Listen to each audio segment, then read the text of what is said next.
Sophie se précipita dans l'appartement, le cœur battant à tout rompre.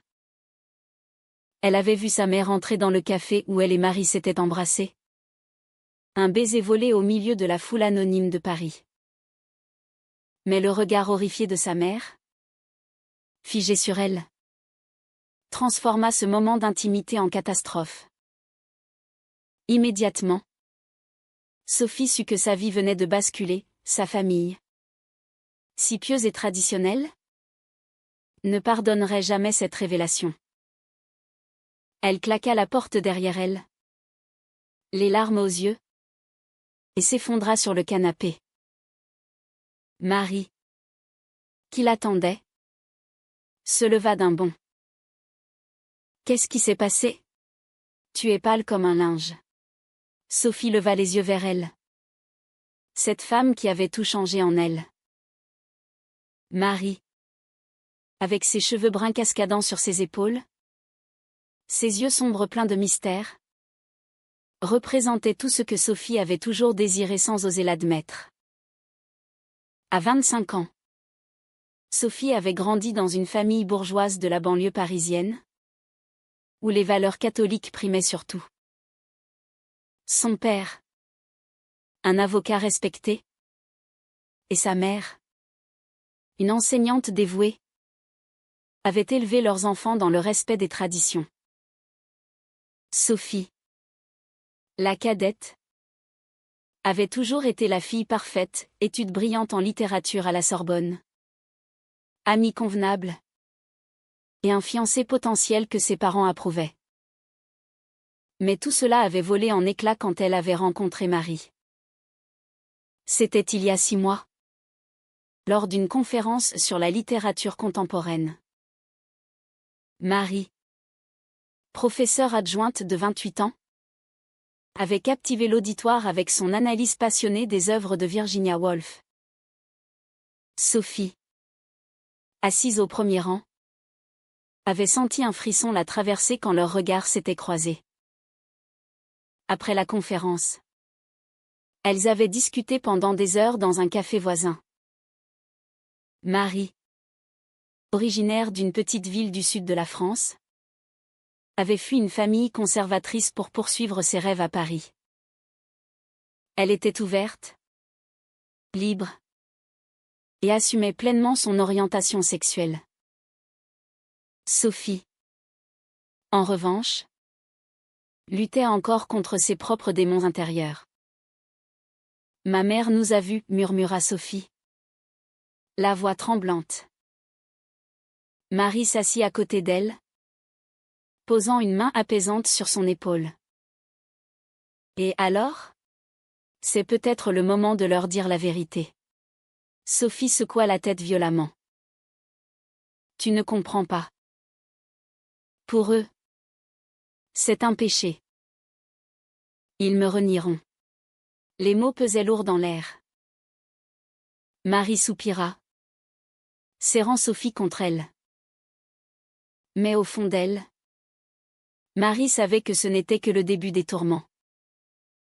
Le soir même, le téléphone sonna. C'était sa mère. Sophie, rentre à la maison tout de suite.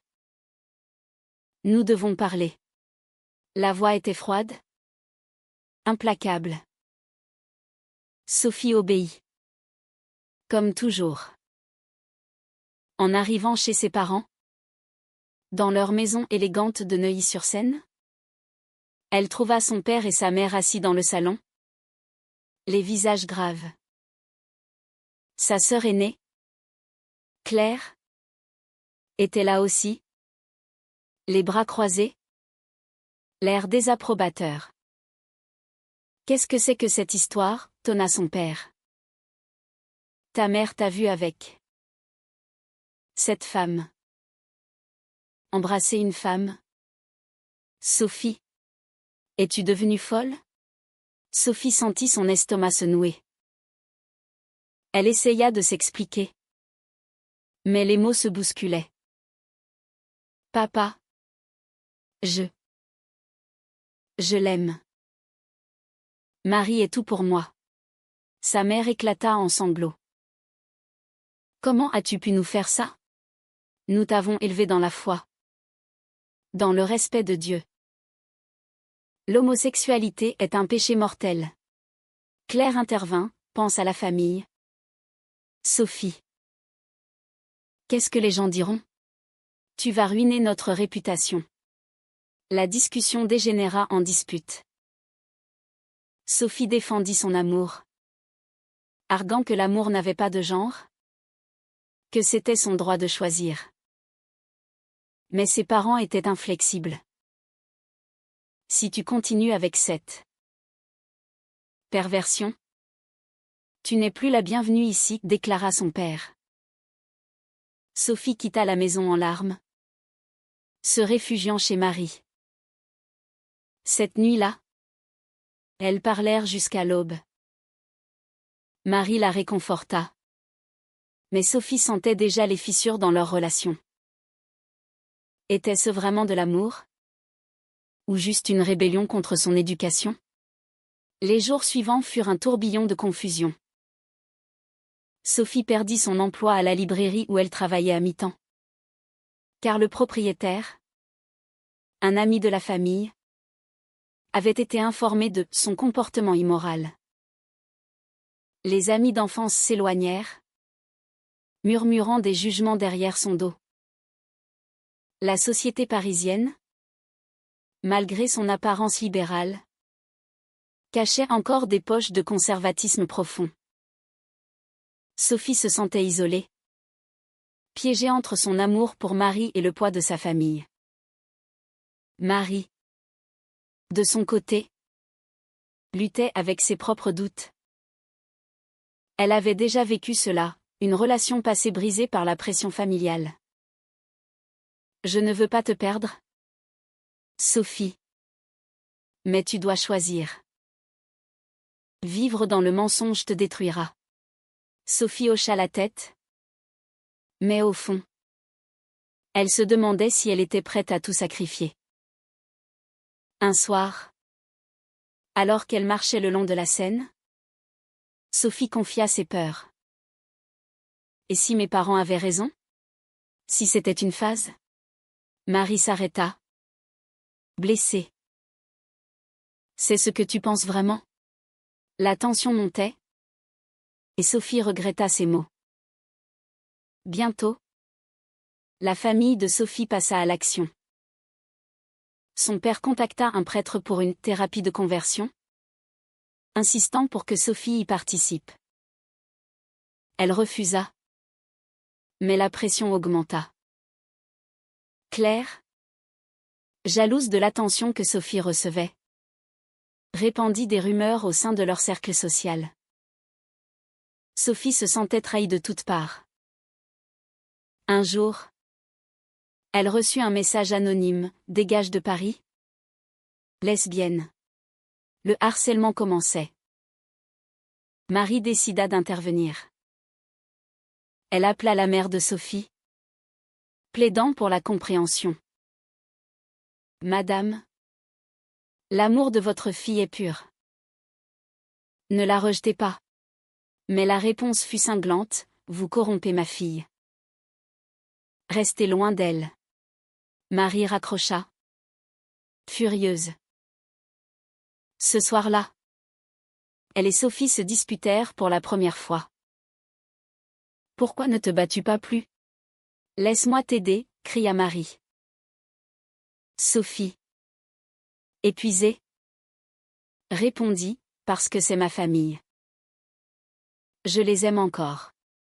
La nuit se termina en larmes, mais elles se réconcilièrent. Pourtant, Sophie savait que le pire était à venir.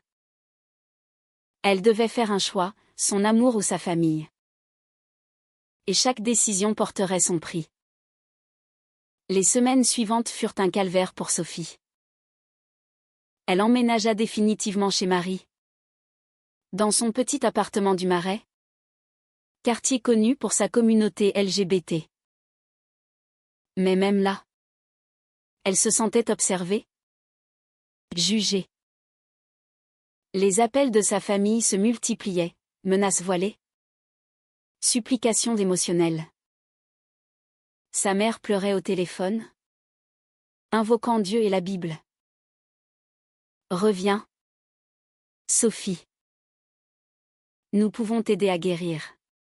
Son père, plus pragmatique, coupait les vivres, plus d'aide financière pour ses études. Sophie chercha du travail, mais les entretiens se soldaient par des refus polis. Était-ce la crise économique? Ou les rumeurs qui circulaient? Elle en doutait.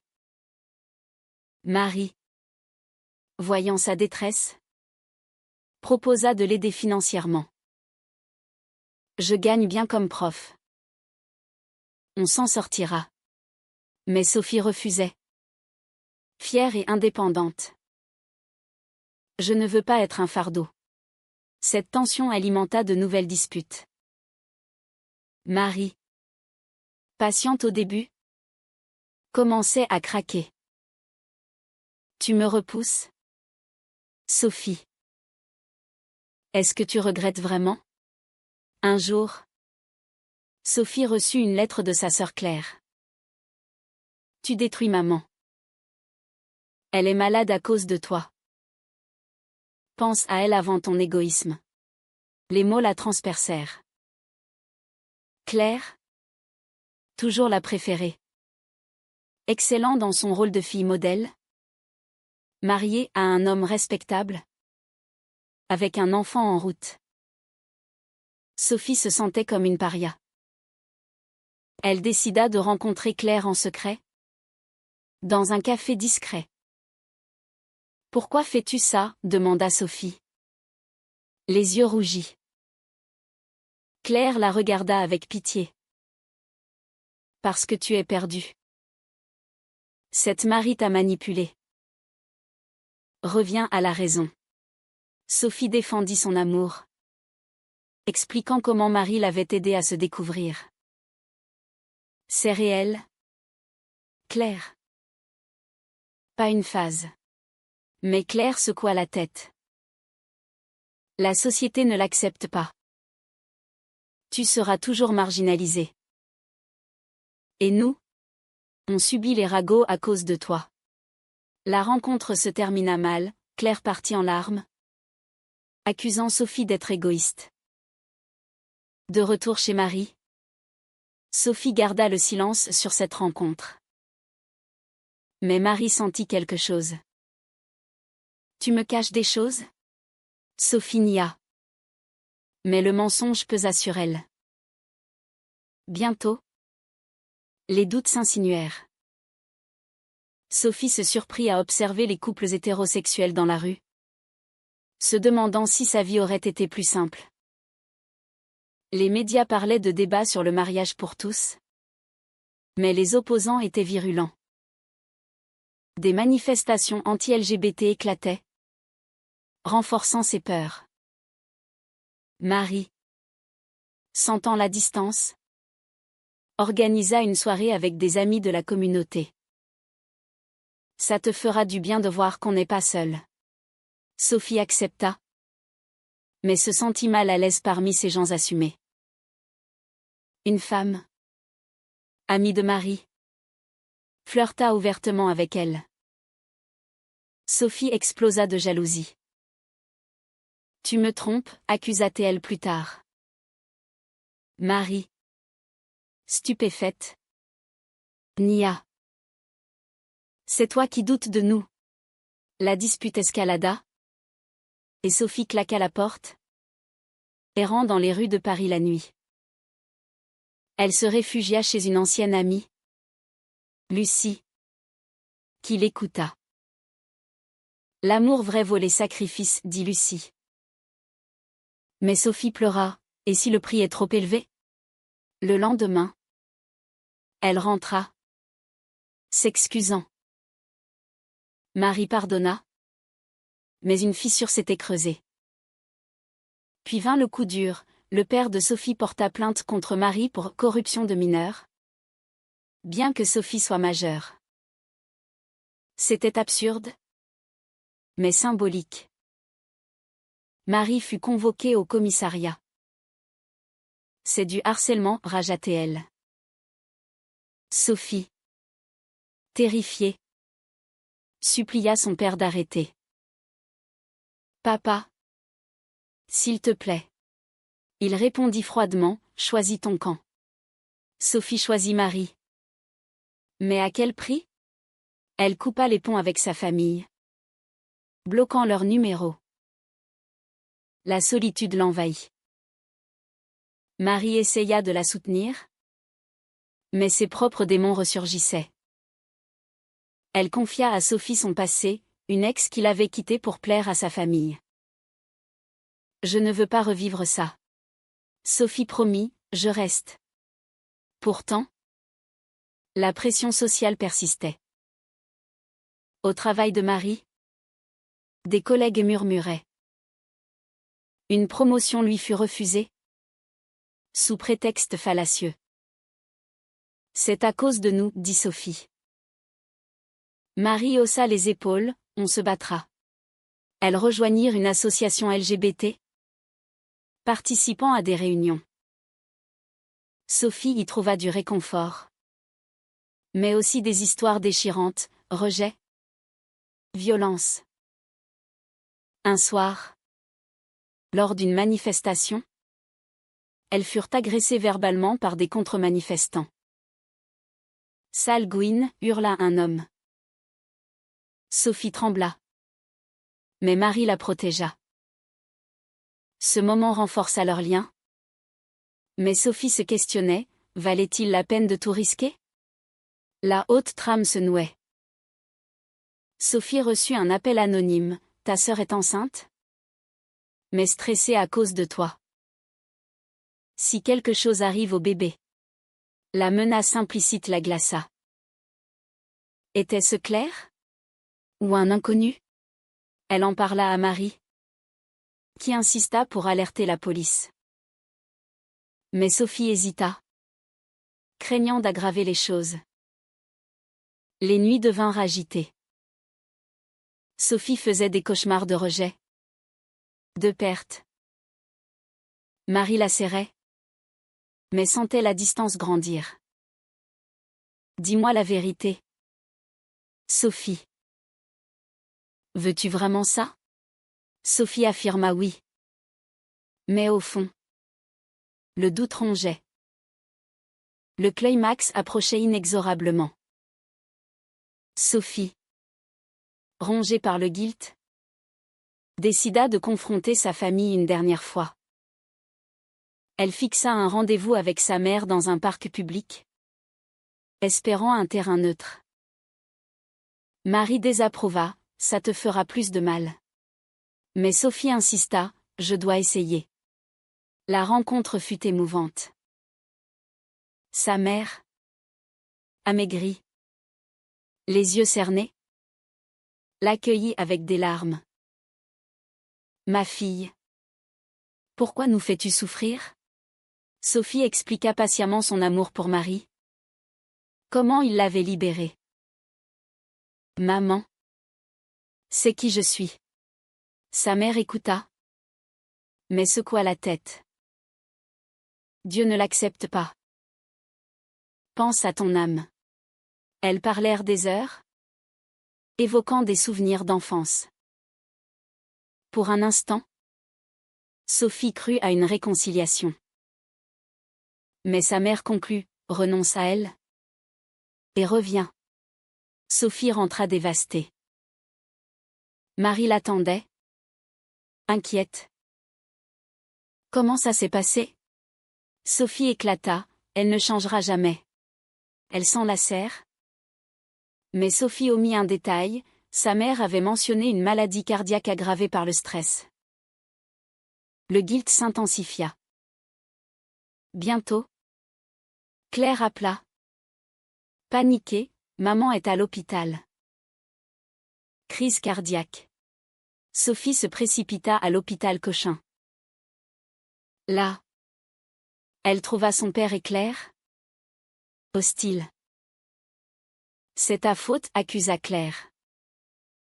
Sophie, en larmes, entra dans la chambre. Sa mère, faible, murmura, Sophie. Reviens à nous. Sophie promit de réfléchir.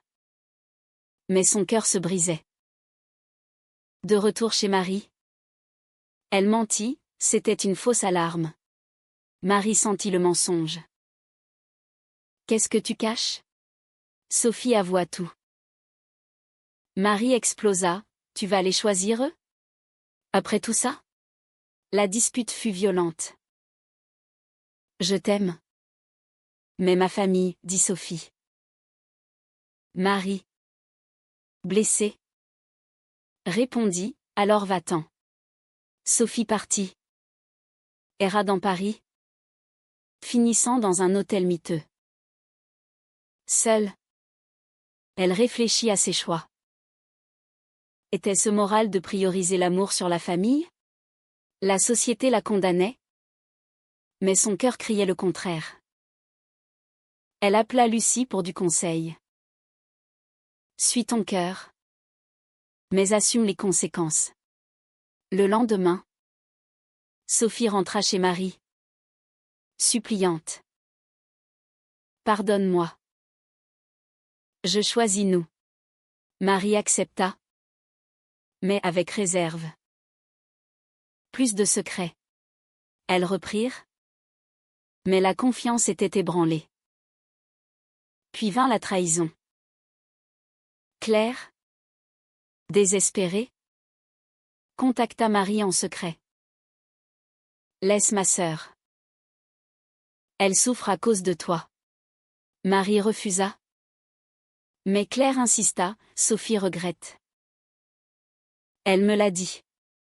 Marie, douteuse, confronta Sophie. Est-ce vrai? Sophie nia. Mais Marie fouilla son téléphone, trouvant des messages à Claire exprimant des doutes. La fureur de Marie fut terrible. Tu me trahis. Elle jeta Sophie dehors. Seule à nouveau, Sophie se tourna vers sa famille. Son père l'accueillit froidement, renonce à cette vie. Et tu pourras revenir. Sophie, brisée, accepta une thérapie. Mais au fond, elle savait que c'était une erreur. Les sessions avec le prêtre étaient torturantes. Il prêchait la repentance, citant des passages bibliques. Sophie feignait l'accord, mais son esprit vagabondait vers Marie. Elle se sentait piégée dans un mensonge plus grand. Marie, de son côté, souffrait. Elle rejoignit des amis, essayant d'oublier. Mais un soir, elle croisa Sophie dans la rue, accompagnée de sa famille. Leurs regards se croisèrent, pleins de regrets. Marie rentra, pleurant. Avait-elle poussé Sophie trop loin? Sophie, chez ses parents, subissait la surveillance constante. Claire jubilait, enfin. Tu reviens à la raison. Mais Sophie se sentait vide. Un jour, elle reçut un message de Marie, je t'aime encore. Batte-toi. Cela raviva la flamme. Elle confronta sa famille. Je ne peux pas changer qui je suis. Son père ragea, alors pars pour de bon. Sophie quitta tout. Sans un sou. Elle erra, finissant par dormir chez Lucie. Marie la chercha, apprenant la vérité. Elle la trouva.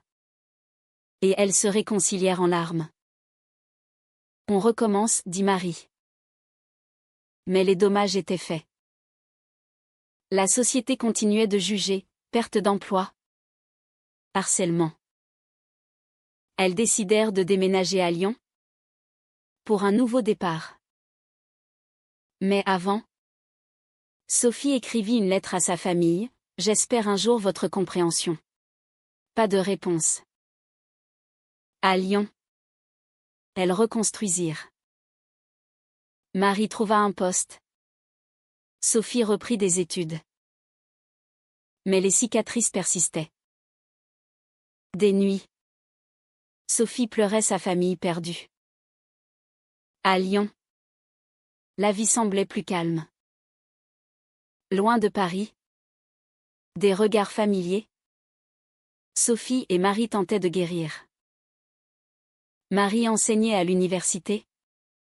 Sophie travaillait dans une petite maison d'édition. Elle vivait dans un appartement modeste, entourée d'une nouvelle communauté bienveillante. Mais les ombres du passé planaient. Sophie recevait des nouvelles sporadiques de Claire, la santé de sa mère s'améliorait. Mais la famille la considérait comme perdue. Tu nous manques. Mais pas comme ça, écrivait Claire. Sophie répondait poliment. Mais chaque mot ravivait la douleur. Est-ce que j'ai fait le bon choix, se demandait-elle souvent. Marie, sentant ses doutes, organisait des sorties, promenades au parc de la Tête d'Or, dîner romantique. On est ensemble. C'est ce qui compte. Mais Marie luttait aussi. Son ex l'avait contactée, rappelant de vieux souvenirs.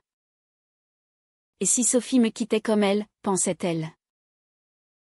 Un jour, une opportunité se présenta, un poste prestigieux pour Marie à Paris.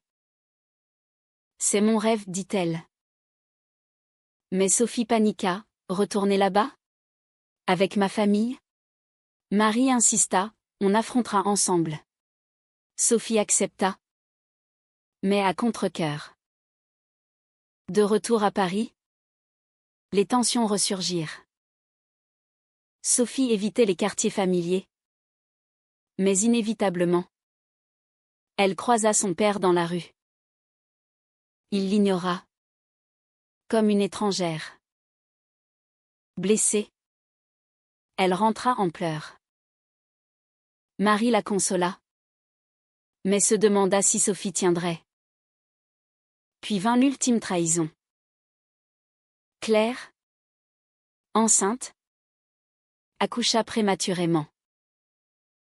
La famille blâma le stress causé par Sophie. Son père appela, ta nièce est en danger. Viens la voir. Seule. Sophie, déchirée, alla à l'hôpital sans dire à Marie.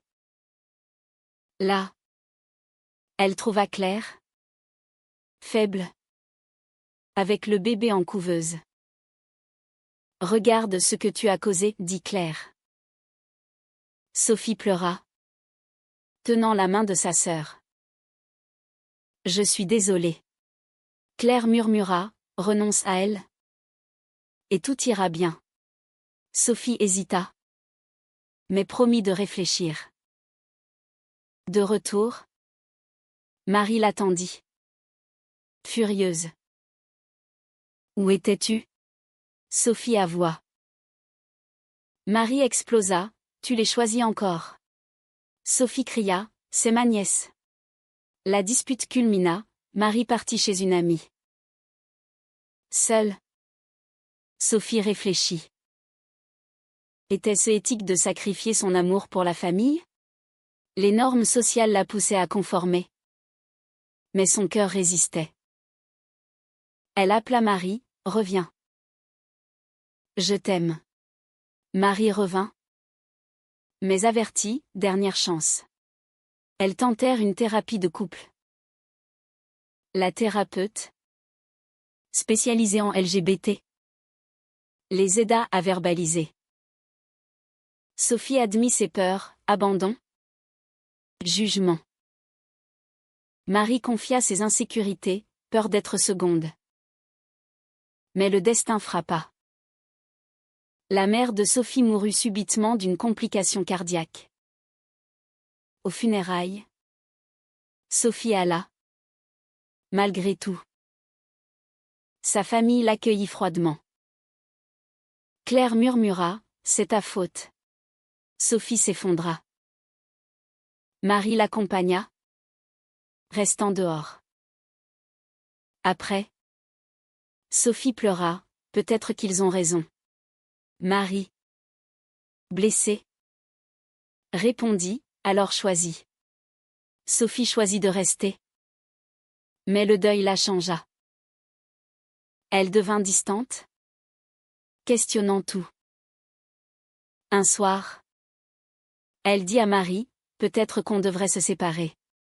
Marie, dévastée, accepta, si c'est ce que tu veux. Elles se séparèrent. Sophie rentra chez sa famille, feignant la repentance. Mais intérieurement, elle mourait. Claire triomphait. Son père approuvait. Marie, seule, rejoignit l'association, aidant d'autres.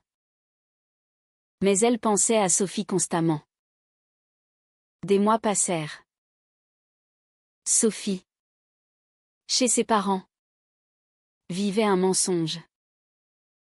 Elle sortit avec un homme arrangé par Claire, mais se sentait vide.